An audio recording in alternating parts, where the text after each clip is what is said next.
What's up, digital marketing agency owners? On today's video, I want to talk a little bit about the scaled agency organizational chart. And so if you're in that place in your agency, you're trying to figure out how do I grow in a way that continues to deliver world-class results, but doesn't require me to work 60 hours a week, where I can get more done without more of my personal time, you're going to want to watch this video.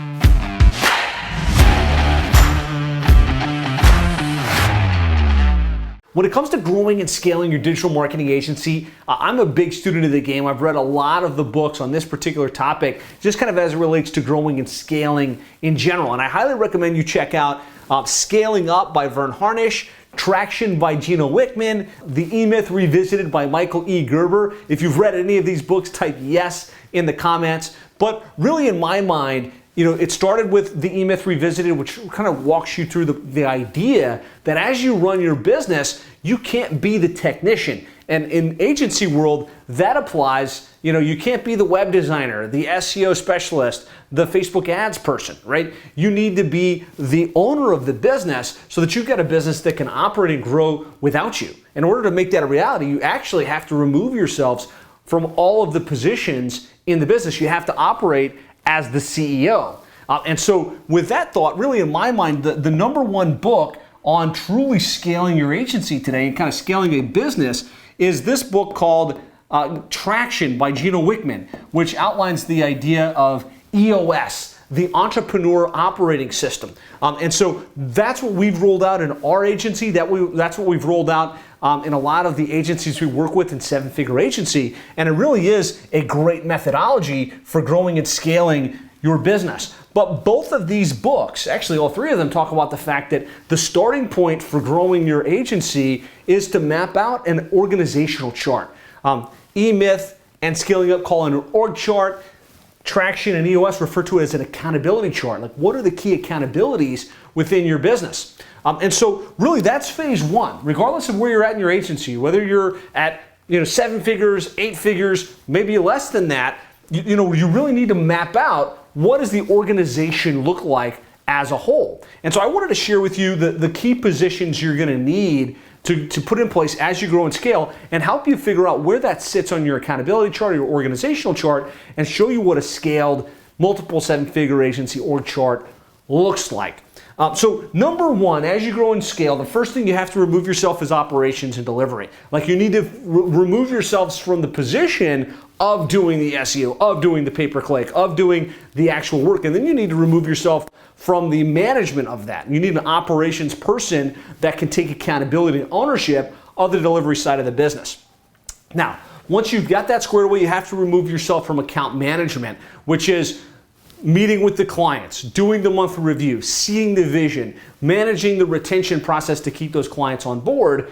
And then ultimately, you're going to want to remove yourself from the actual sales process, the marketing process. I think you want to hire a marketing support type person, and then ultimately sales. But usually that's the order, right? We remove ourselves from operations, then we remove ourselves from account management, then we get a personal assistant to help with our personal endeavors and the marketing outreach type stuff, and then you want to remove yourself from sales. So in any business, whether you're talking about the agency or anything in general, usually you're going to have these key functions within the business, right? You're going to have marketing and sales, which is how we get clients, operations and delivery, like the actual doing of the work. Then you're going to have some type of account management, retention, and then admin and finance. That could be HR, admin, finance.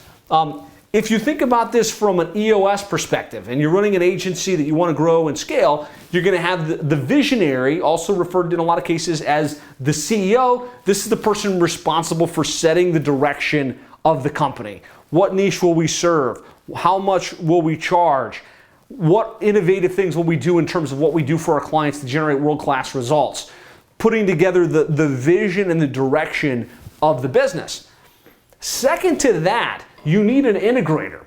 Could be referred to as your chief operations officer, depending upon how you're phrasing it and kind of what path you're looking at. From an EOS perspective, the integrator is the person that runs EOS, kind of manages the level 10s, and makes sure that all of the things within the business are happening on time.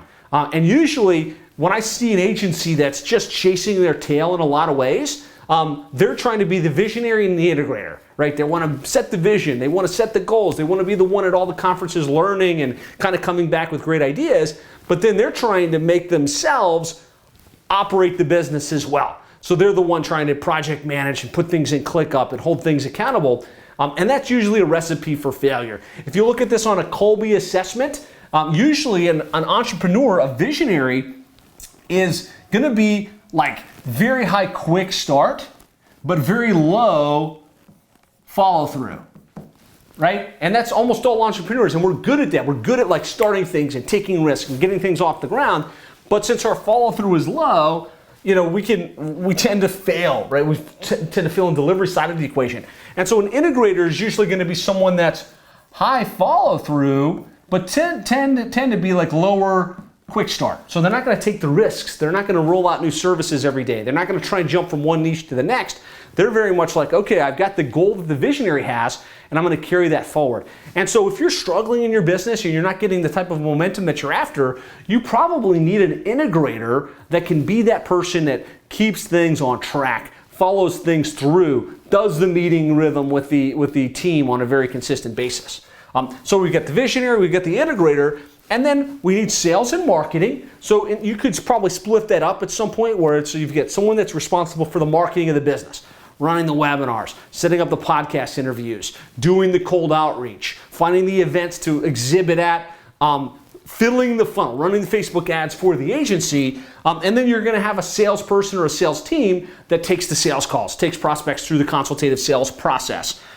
Usually, building that team is secondary to building the operation and account management side of the business. Because usually as the visionary, you step into this role, you're usually pretty good at sales, you're usually pretty good at marketing, and so you kind of sit in that seat until operations is fully fleshed out. So we've got sales marketing, then we've got operations and delivery. And this is usually the most important aspect.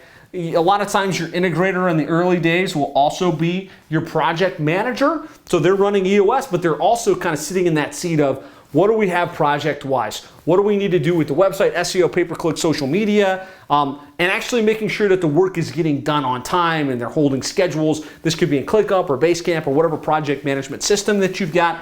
You've got somebody overall in ops that's responsible for getting the work done.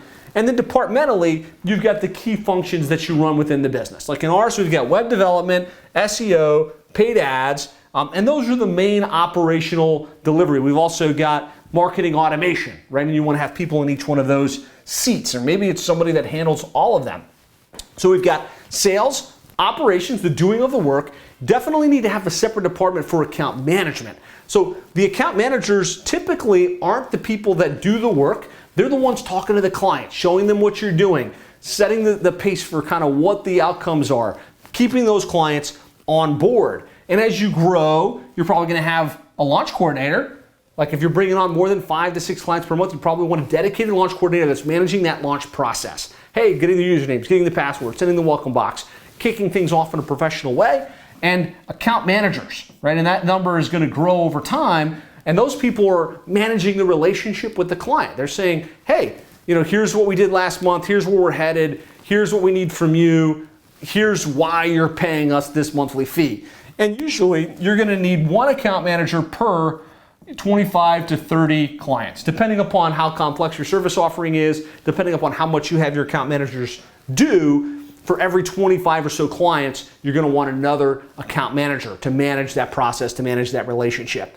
And then you want to have somebody sitting in the admin and finance side of the equation. So administratively, right, you've got paperwork to fill out. People have to be paid. The finances need to be reviewed, like are bills getting paid, are they not getting paid?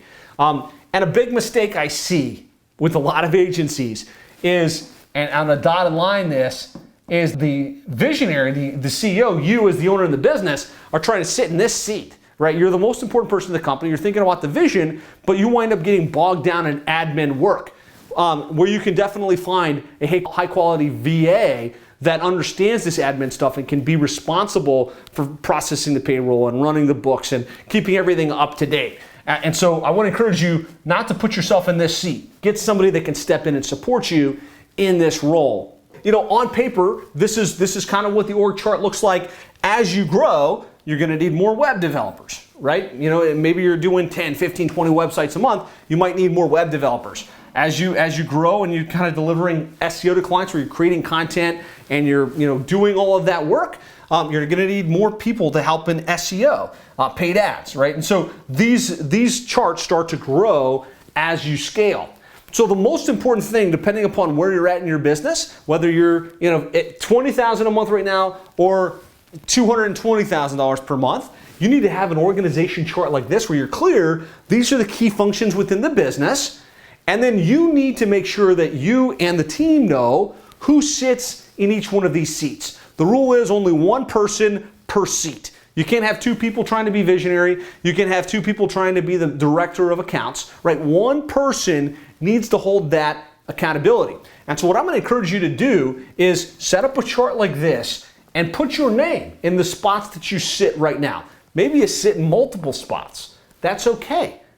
Find the things that you do well. Find the things that you enjoy, and figure out the things that you don't, the things that drain your energy, and start to remove yourself from these positions over time. Again, the way I outlined it at first, usually first thing you're going to remove is operations. You need someone to actually deliver from the clients. Second thing is going to be account management, which is retaining those clients. Third thing is going to be admin and finance, like get a VA, get an assistant, get an executive assistant that can run that. And then fourth is going to be sales and marketing. Right? It's a beautiful thing. Once you've got all of these key functions in the business fulfilled, you really have a business that can start to operate without you, where the clients are being sold, they're being onboarded, they're being delivered, and they're being retained at the highest level possible. I was just going to show you guys as a point of reference, this is what our scaled accountability chart looks like, right? We've got visionary, integrator, sales, marketing, client relations, all of the account managers, operation support, it's on a whole separate page, project management, and then admin and finance. Hopefully this is helpful. I've got a couple of documents I want to share to help you think through this scaled process within your agency. One's called the key positions as you scale, which is depending upon whether, when you're at 10K versus 30K versus 83K plus, which of these roles do you really need to put in place? And I've outlined that on a document called How to Scale Your Agency. You can get it by going to sevenfigureagency.com/scale. It's a free document that walks you through, like, here are the key positions, here's an organizational chart template that you can work from, that you can modify, and then here are the positions you're going to need to fill in as you scale. Hopefully this has been helpful to have an example of how to really think through your organizational chart, your accountability chart within your agency. If so, hit the like button, drop me a comment in the comments below, share this with another agency that might benefit. Be sure to hit the subscribe button so that you can get new videos like this that we're rolling out. And I'd love to hear what your plans are as you grow, as you scale. Again, step number one, go build out your accountability chart, figure out who's in each of those seats today, and decide what you're going to replace yourself from next. Right? The goal is to make more money, but also to have more freedom. And you do that by removing yourself from the functions within the business so that you truly have a business that can operate without you. So that's it for now. Grab your accountability chart template by going to sevenfigureagency.com/scale, and I'll see you soon.